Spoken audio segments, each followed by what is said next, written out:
Fala, fera! Tudo bem com você? O tema da nossa aula de hoje é sobre movimento circular uniforme. Olha aí na sua tela. Imagine que você tem um corpo preso a um barbante e esse corpo é posto a girar, ou seja, ele entra em movimento desenvolvendo uma trajetória circular.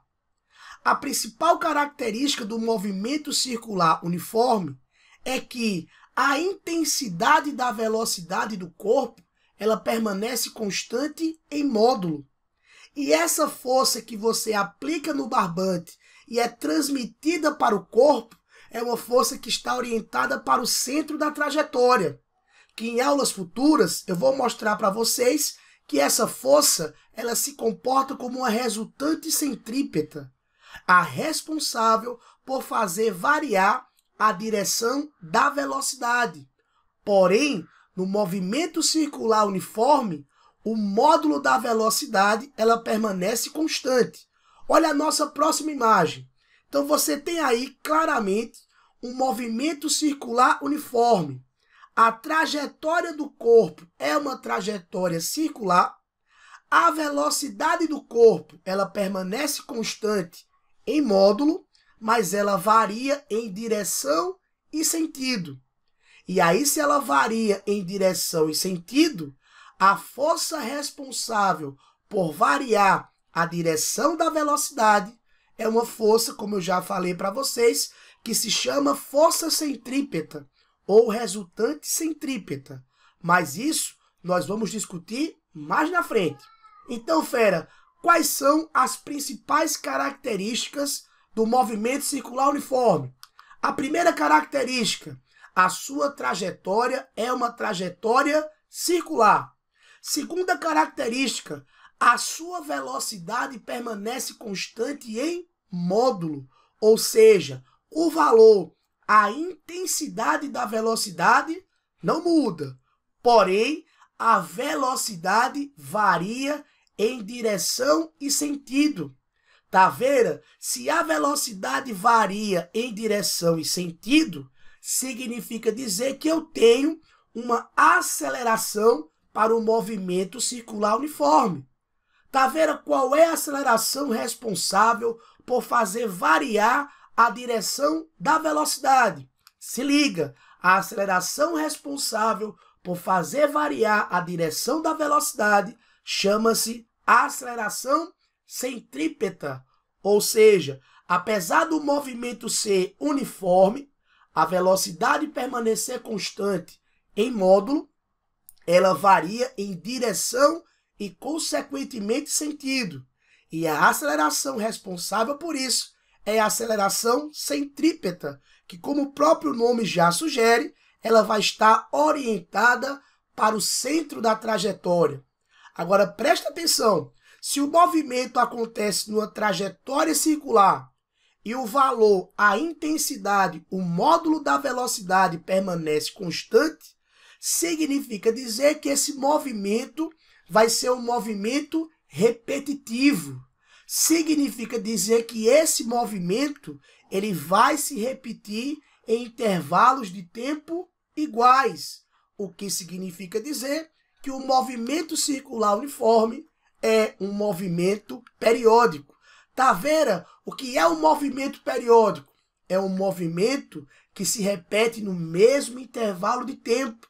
Por isso, nós temos aqui uma grandeza física muito importante chamada de período. O que é o período? É exatamente o intervalo de tempo necessário para a duração de uma volta completa. E se você define o que é período, aqui você também pode definir o que é frequência. Tá vendo? O que significa frequência? A frequência nada mais é do que o número de voltas completadas para um determinado intervalo de tempo. Ou seja, é quantas vezes o movimento se repete para um determinado intervalo de tempo. Então eu posso definir frequência como sendo número de voltas por intervalo de tempo. Mas se você prestar atenção, se eu pegar um número de voltas igual a 1, para uma volta, o meu intervalo de tempo é um período. Ou seja, nós podemos escrever que a frequência é o inverso do período. Se liga que no Sistema Internacional de Unidades, a unidade de período é o segundo. Já a unidade de frequência seria o inverso do segundo, ou seja, 1 sobre segundo, ou segundo elevado a menos 1, que carinhosamente você pode chamar de hertz, beleza? Então, a unidade de frequência no Sistema Internacional é o hertz. Ô Taveira, e o que é que seria o hertz? O hertz nada mais é do que voltas por segundo, repetições por segundo, ciclos por segundo. Então, se você quiser escrever isso aqui, ó, é muito importante para você. Taveira, o que é a frequência de 1 Hz? A frequência de 1 Hz é a mesma coisa que você escrever que acontece uma repetição por segundo. 1 Hz, uma repetição por segundo. E se o movimento acontece, se o movimento se repete uma vez a cada 1 segundo, em 1 minuto ele se repetiria quantas vezes? Ora, 1 minuto são 60 segundos. Então ele se repetiria 60 vezes. Ou seja, 1 Hz é a mesma coisa que uma repetição por segundo, que é a mesma coisa que 60 repetições por minuto. Às vezes, algumas questões lhe fornecem a frequência em RPM. Então se liga, 1 Hz é a mesma coisa que 60 RPM. Ou 1 RPM é a mesma coisa que 1 sobre 60 Hz. Fica ligado, beleza? Taveirão, tu definiu o que é período, nós definimos o que é frequência e agora nós vamos definir o que seria velocidade no movimento circular uniforme.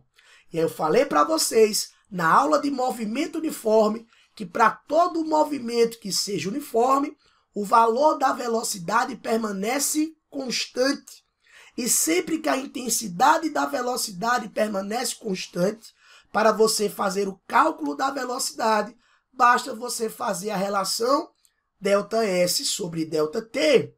Mas como nós estamos trabalhando com o movimento circular, e o movimento se repete sempre no mesmo intervalo de tempo, o que você fizer para uma volta, ela vale para todas as outras. Ou seja, eu posso considerar que para uma volta, no movimento circular, o meu ΔS nada mais é do que o comprimento da circunferência. E qual é o comprimento da circunferência, Taveira? 2π vezes o raio. E para uma volta, o intervalo de tempo necessário é um período. Então eu posso escrever que para o movimento circular uniforme, a velocidade escalar, a velocidade linear ou a velocidade tangencial pode ser dada por 2π raio sobre t. 2π vezes o raio sobre o período. Ou se você também quiser escrever, Taveira, o senhor falou que a frequência é o inverso do período. Então, eu também posso escrever que para o movimento circular uniforme, a velocidade pode ser 2πr vezes a frequência. Tranquilo? Mas olha só, se você olhar para o movimento circular uniforme com um pouquinho mais de cuidado, você vai perceber que também existe uma variação do espaço angular. Não só a variação de espaço linear, o espaço angular também varia. Olha só nesta imagem. Se eu pego o corpo saindo da posição 1 para a posição 2, se você pega por fora da circunferência, aqui seria a nossa variação de espaço, o nosso ΔS. Mas se você olha para dentro da curva, também existe uma variação no espaço angular. Então, no movimento circular uniforme, além de você ter uma variação no espaço linear, que é o ΔS, nós também temos uma variação no espaço angular, que seria o Δθ, a variação de ângulo. E se existe uma grandeza física para medir a variação de espaço linear, existe uma grandeza física para medir a taxa da variação do espaço angular. E essa grandeza física é a velocidade angular. Tá vendo? Como é que nós calculamos a velocidade angular? Nada mais é do que a relação entre a variação do espaço angular e a variação de tempo. Então, a velocidade angular, que é representada pela letra grega ômega, é a variação do espaço angular Δθ sobre a variação de tempo, que é o ΔT. Mas, tá vendo? O que você fez para a velocidade linear, nós também podemos fazer para a velocidade angular? Claro, vamos pegar uma volta, e o que acontece para uma volta, acontece para todas, já que o movimento é uniforme. E para uma volta completa, a variação do espaço angular seria de 360 graus, ou 2π radianos. E o intervalo de tempo necessário para uma volta é um período. Então, nós podemos escrever a velocidade angular como sendo a relação 2π sobre t. Ou, como a frequência é o inverso do período, a velocidade angular também pode ser 2π vezes f, beleza? Se liga que a unidade para a velocidade angular seria radianos, que é a unidade para ângulo, sobre segundos, que é a unidade de tempo. Então, essa unidade aqui para a velocidade angular seria radianos por segundo. Beleza? Então, vamos para frente. Olha só, se você prestou um pouco de atenção, nós podemos fazer uma relação entre a velocidade linear e a velocidade angular para o movimento circular uniforme. Se você prestou bem atenção, eu disse a vocês que a velocidade linear ela pode ser dada pela relação 2πr sobre o período, tranquilo? Mas essa relação 2π sobre t, eu acabei de mostrar para vocês que é velocidade angular. Então, no movimento circular uniforme, você pode usar essa importante relação. Ela serve para resolver muitas questões. A velocidade linear é a velocidade angular multiplicada pelo raio. Tranquilo? E a gente também pode falar sobre a aceleração. Eu disse a vocês que a aceleração do movimento circular uniforme, a responsável por variar a direção da velocidade, é a aceleração centrípeta. Ô, Taveira, mas como nós fazemos para calcular a intensidade da aceleração centrípeta? É simples. Você vai usar a relação v² sobre o raio. Então, se você quiser calcular o valor, a intensidade, o módulo da aceleração centrípeta, a relação que você usa, v² sobre o raio. Mas se você quiser, no lugar da velocidade, colocar a relação ω/r, você pode achar outra forma para calcular a aceleração centrípeta, que seria a velocidade angular ao quadrado sobre o raio. Então, você tem duas formas para calcular a intensidade da aceleração centrípeta. Ou você faz v² sobre o raio, ou você também pode usar a velocidade angular ao quadrado vezes o raio. Essas duas relações vão lhe fornecer a intensidade da aceleração centrípeta. E agora, nós podemos ir para uma parte muito importante e a que mais aparece na prova do Enem, que é a parte de transmissão do movimento circular. Aqui nós podemos ter uma transmissão do movimento circular por contato ou por corrente, onde nesta situação as engrenagens elas rotacionam em eixos diferentes. Então eu tenho uma importante transmissão aqui à sua esquerda, que é a transmissão do movimento circular por contato, onde as engrenagens entram diretamente em contato, ou a transmissão do movimento circular por uma corrente ou uma correia, que você vê muito, por exemplo, numa bicicleta. Tá vendo? O que essas transmissões ela têm em comum? Fica ligado. A transmissão por contato ou a transmissão por corrente representa uma transmissão por eixos diferentes. E a principal característica dessa transmissão é que as engrenagens elas devem apresentar a mesma velocidade linear. Por exemplo, olha para essa transmissão por corrente. A mesma corrente que passa pela engrenagem A é a mesma corrente que passa pela engrenagem B. Se o movimento é circular e uniforme, a velocidade dessa corrente ela deve permanecer constante em módulo. Ou seja, a mesma velocidade que a corrente passa pela engrenagem A é a mesma velocidade que a corrente passa pela engrenagem B. Portanto, a velocidade linear da engrenagem A coincide com a velocidade linear da engrenagem B. O mesmo serve para a transmissão por contato. A única diferença entre essas duas transmissões é o sentido do movimento.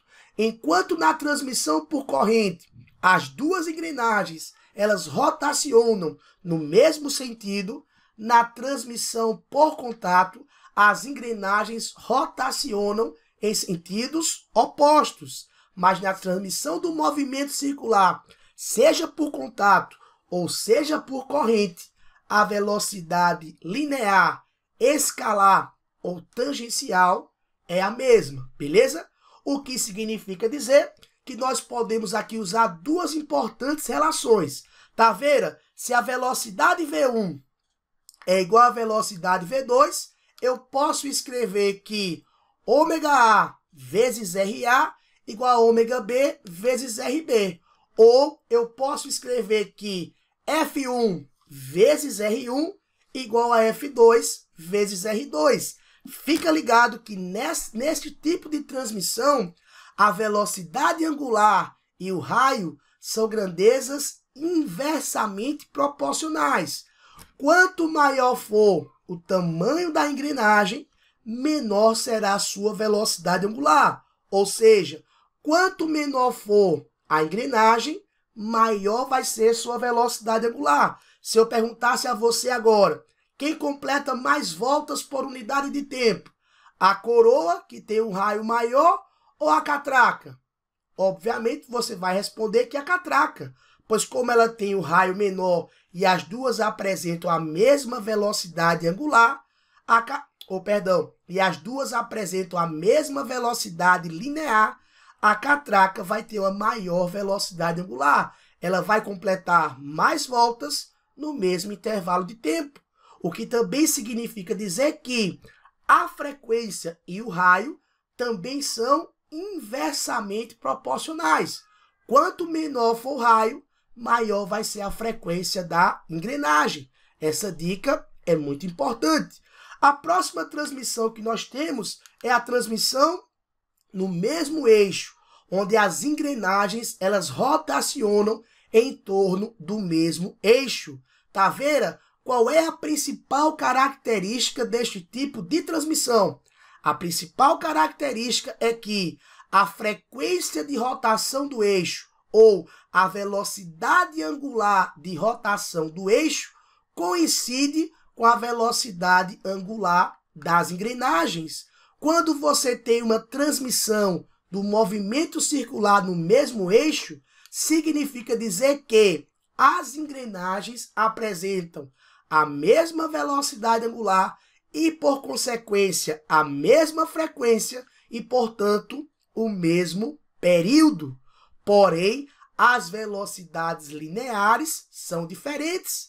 Aquela que apresentar o maior raio é que vai apresentar a maior velocidade linear. Isso você pode ver facilmente aqui, ó. Se a velocidade linear é a velocidade angular vezes o raio, se neste tipo de transmissão a velocidade angular é a mesma, quanto maior for o raio, maior vai ser a intensidade da velocidade. Então, se você olhar na nossa figura, se a engrenagem 1 e a engrenagem 2 apresentam a mesma velocidade angular, ou seja, a mesma frequência com relação à velocidade linear, a da engrenagem 1 será maior que a engrenagem 2, pois ela vai precisar percorrer um maior espaço, já que ela tem um maior raio, no mesmo intervalo de tempo. Uma relação importante que você pode usar aqui neste tipo de transmissão é que a velocidade V1 sobre o raio R1 vai ser igual à velocidade V2 sobre o raio R2, beleza? E com isso, nós podemos ver como foi que movimento circular uniforme caiu na sua prova do Enem. Vem comigo. Essa questão foi de 2016.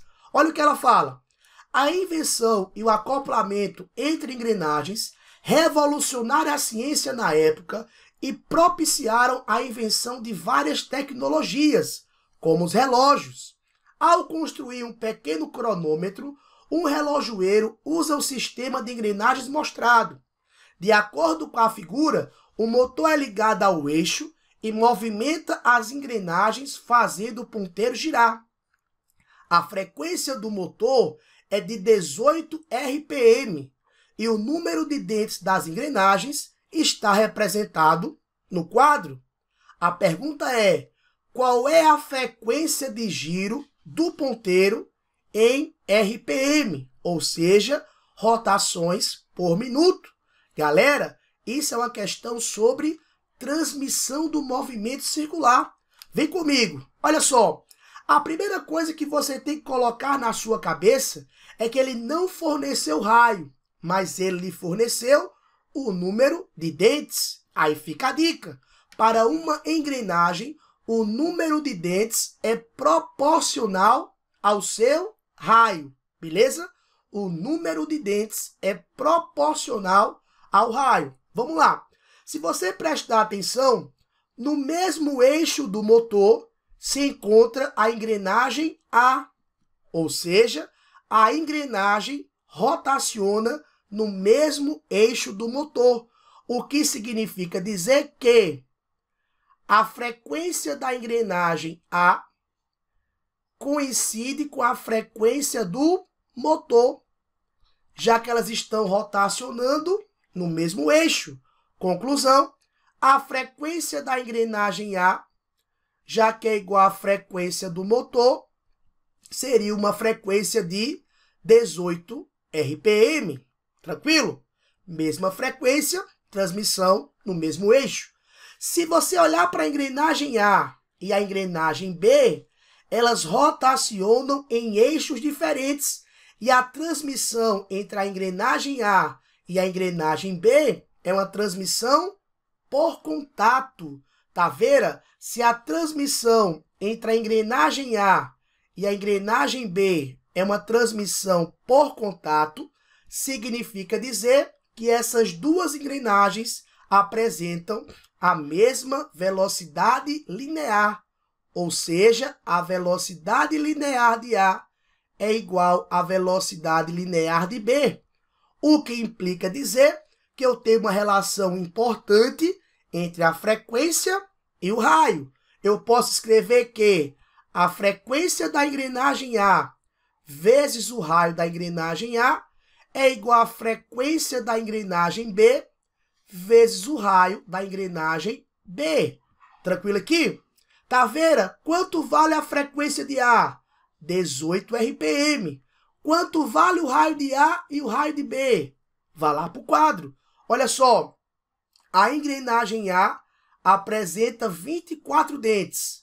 Já a engrenagem B apresenta 72 dentes, o que significa dizer que a engrenagem B nada mais é do que 3 vezes maior do que a engrenagem A. O raio da engrenagem B é 3 vezes maior do que o raio da engrenagem A. Então, eu vou escrever isso aqui, ó. 10 vezes o raio de A é igual à frequência de B, e o raio de B seria 3 vezes maior do que o raio de A. Tranquilo? Só corrigindo aqui, ó, essa frequência seria de 18, tranquilo? O raio de A cancela com o raio de A. Esse 3 que está multiplicando passaria para o outro lado dividindo. Ou seja, a frequência da engrenagem B seria 18 sobre 3. Conclusão, a frequência da engrenagem B seria de 6 RPM. Tranquilo? Tá vendo? No desenho, a engrenagem B e a engrenagem C, elas rotacionam em torno do mesmo eixo, ó. Beleza? Se a engrenagem B e a engrenagem C rotacionam em torno do mesmo eixo, significa dizer que a frequência da engrenagem B é igual à frequência da engrenagem C. E, portanto, se a frequência da engrenagem B corresponde a 6 RPM, a frequência, galera, da engrenagem C também corresponde a 6 RPM. Então, nós já descobrimos a frequência de C.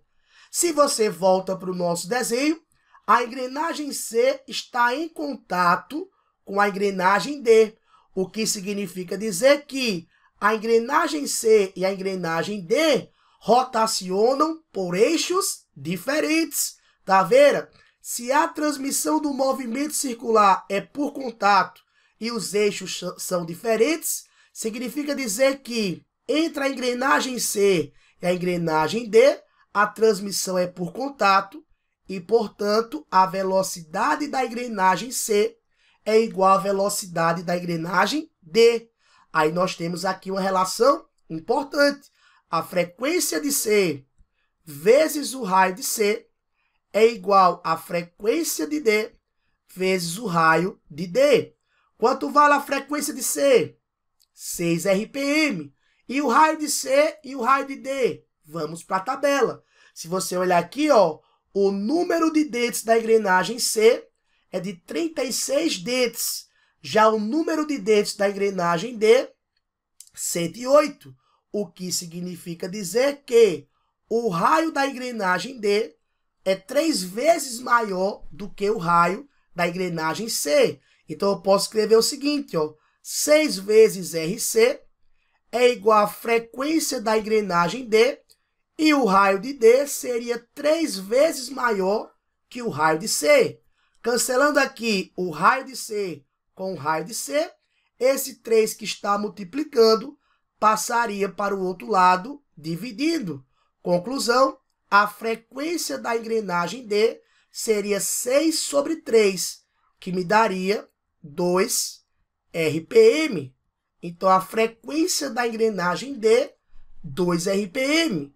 E, por fim, agora a questão acabou. Se você volta para a nossa questão, a engrenagem D e o ponteiro giram em torno do mesmo eixo. E se a engrenagem D e o ponteiro rotacionam em torno do mesmo eixo, significa dizer, galera, que a frequência do ponteiro é igual à frequência da engrenagem D e, portanto, a frequência do ponteiro seria de 2 RPM. E aí, se você retorna lá para a nossa questão, a alternativa correta aqui seria a alternativa B. A frequência do ponteiro em RPM seria igual a 2. Tranquilo? Essa questão foi a questão de 2016. Mas tem mais uma. Olha só. Em 2019, na verdade aí está errado, pessoal. Foi no Enem de 2009, ok? Também tivemos uma questão sobre movimento circular com relação à aceleração centrípeta. Olha só. O Brasil pode se transformar no primeiro país das Américas a entrar no seleto grupo das nações que dispõem de 3 balas. O Ministério dos Transportes prevê o lançamento do edital de licitação internacional para a construção da ferrovia de alta velocidade Rio-São Paulo. A viagem ligará os 403 quilômetros entre a Central do Brasil, no Rio de Janeiro, e a Estação da Luz, no centro da capital paulista, em 1 hora e 25 minutos. Devido à alta velocidade, um dos problemas a ser enfrentado na escolha do trajeto que será percorrido pelo trem é o dimensionamento das curvas, considerando-se que uma aceleração lateral confortável para os passageiros e segura para o trem seja de 0,1 g, em que g é a aceleração da gravidade, considerada igual a 10 metros por segundo ao quadrado, todo o percurso, e que a velocidade do trem se mantenha constante em todo o percurso, seria correto prever que as curvas existentes no trajeto deveriam ter um raio de curvatura, no mínimo, de aproximadamente quanto? Então vamos lá. Essa questão nos fornece a aceleração lateral confortável para fazer a curva. Galera, a aceleração lateral numa curva só pode ser a aceleração centrípeta.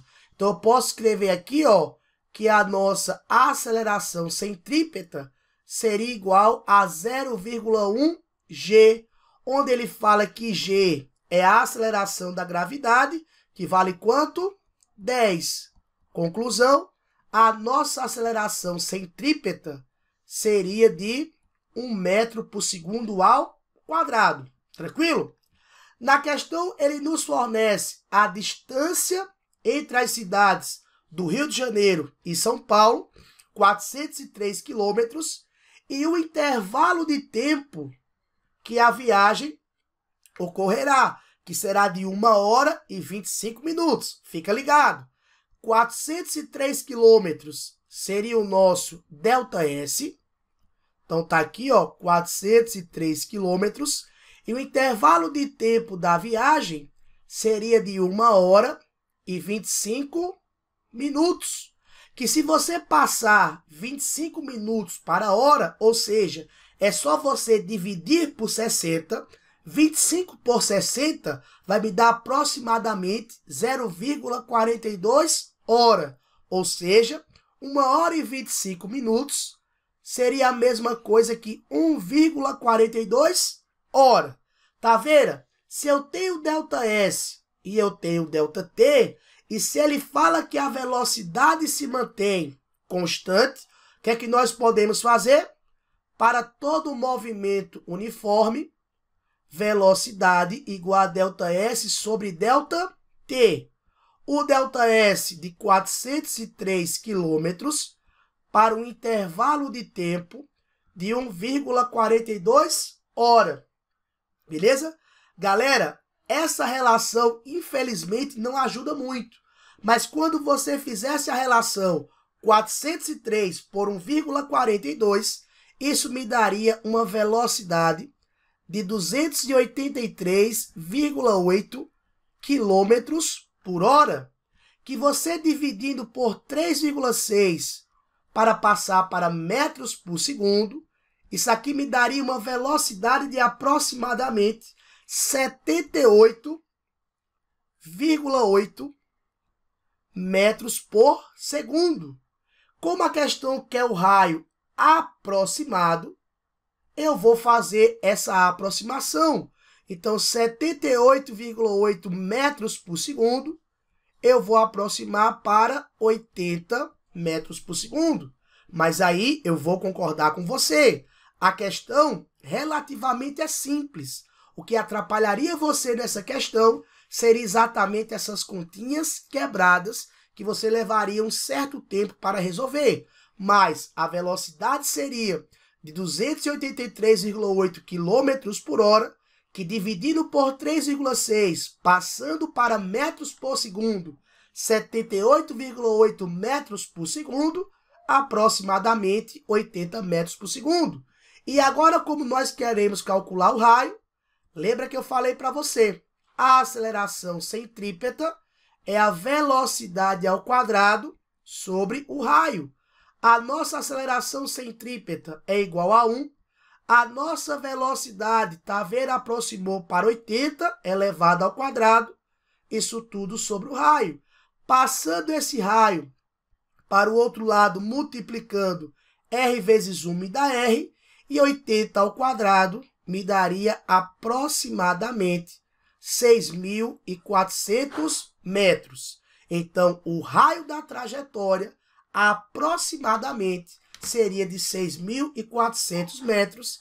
E a resposta correta para essa questão do Enem de 2009 seria a alternativa E, de eu vou passar na prova do Enem. E com isso, galera, nós terminamos nossa revisão sobre movimento circular uniforme. Eu te vejo na próxima aula. Valeu, até a próxima!